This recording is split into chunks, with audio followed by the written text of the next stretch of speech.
What's up, party people, and welcome to the second episode of Witcher Wednesdays. Unfortunately, during the recording, as I was getting towards the end of it, I noticed something on my Elgato that the time of recording had just stopped. And I was like, oh, it's cut off the end. Actually, it kind of fucked up the entire thing.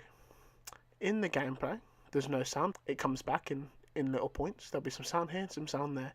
It does the same with my voice. So my voice is there sometimes, and my voice isn't there sometimes. Actually ridiculous. So what I'm going to do is just give you a quick rundown of this episode so you don't lose anything. Not too much went on, thankfully. We didn't lose a lot of important stuff. And hopefully it'll work and we can continue next week with it nicely. So, first off, we're exactly where we left off. First episode, on the horse with Vesemir, going through a ruined village. I accidentally scare a child away by, blasting fire out of my hand. Didn't mean to. We saved this poor guy from an aggressive griffin that's moving close to the main road, which isn't the typical thing for a griffin to do, because naturally they'd retreat and then only go after like farm animals and such. So we saved that guy from a griffin.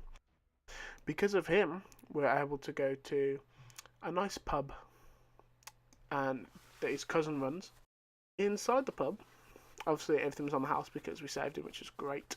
Inside the pub, there were three guys who were, a little bit anti-Witcher. So naturally, I had to teach my lesson outside. Yep, we took it outside, beat down three of them. It was a real good time. I thought I'd have to get my sword out. I didn't, unfortunately. So we looked on the bar and we had to speak to people looking for Yennefer. And we had to use a controlling spell on one of them to get some information out of him. One of them kind of noticed the casting, but not completely, so it was alright. We then kept looking around. Others just wouldn't talk to us, naturally, because, oh, we're a Witcher and we're big and scary, blah, blah, blah. And then we asked one guy who was a bit of a scholar, and he knew about, a little bit. Maybe he knew it a little bit, but he wanted to document war. Then he wanted to challenge us at a game. We played this card game with him. I ended up winning, so you should give a like for that, guys, because, I won, I smashed that. She was alright there. Yeah, and then we spoke to another guy, and they called him, like, the man of glass or the man of mirrors, and he was an expert in that kind of thing. And he knew about Yennefer, and she was called, like, a spectre of the battlefield. She was a bad omen who came before large battles and things like that, so kind of like almost a legendary thing. So we asked him where she might be. She was speaking to the... turns out she was speaking to the Nilfgaardians, and spoke to the guard captain there. They're the invading force into the north where we are. So after finding that out, he kind of just disappeared. So I'm thinking he can go invisible because of mirrors and bending light. That's like one way he can go invisible. And then we then went to the Nilfgaardian camp. Killed some wolves on the way, as you do. And fortunately, I was able to record the conversation with the Nilfgaardian captain. So you'll be able to see that right about now. Very perceptive of you. Geralt of Rivia, Witcher. Vatt'ghern! This explains why I did not hear your footsteps. What do you seek here? Yennefer of Vengerberg. Where was she headed? That is a military secret. Haven't thrown me out yet. Haven't called the guards. So go ahead. What's your price?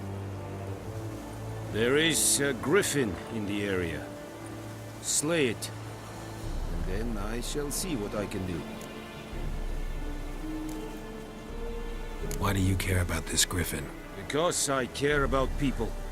The beast has killed 10 already, including a few of my men. To hunt it, I would need to mobilize the entire garrison, comb the woods, organize a battue. Simply impossible. Too big a hassle? No, too high a risk. I cannot disperse my forces. Temeria's army we have crushed, but its common folk remain, ready to answer a call to arms. So, as to this griffin, I can sit on my hands, or hire a professional. It's a deal. Some questions before I start. Know where the Griffin has its lair? It kept to the Vulpine Woods at first. I sent a patrol there, 5 young men. A hunter found them 2 days on. They only recognized them because they wore our plate. Since then, the Griffin has grown bold. Attacks in villages, fields, on the main road. Meaning it's abandoned its lair. Gonna have to set a trap. I judge from your tone this will not be easy. What do you require?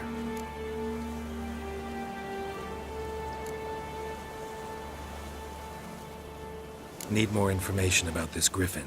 Its sex, why it's abandoned its lair. Shall I bring you witnesses? They won't say anything I don't already know. I need to go where your men died. Look around.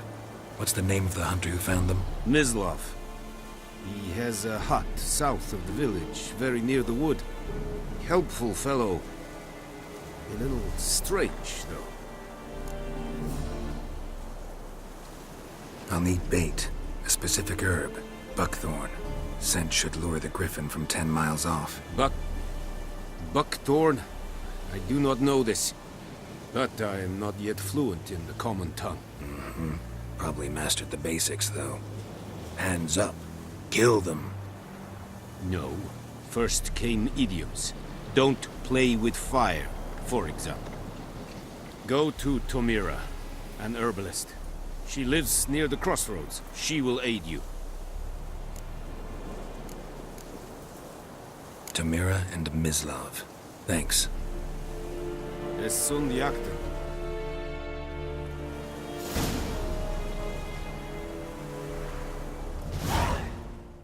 And yeah, so interesting. He wants us to kill the Griffin, the aggressive Griffin. So that'll be next week on Witcher Wednesdays. Sorry that this one messed up. Obviously, I'm still going to upload and keep you guys up to date with this series. I'm just glad that it happened earlier rather than later during some really important part. Fingers crossed for the next episode. I've been BNJL. Thanks for watching, and I will see you guys next week on Witcher Wednesdays.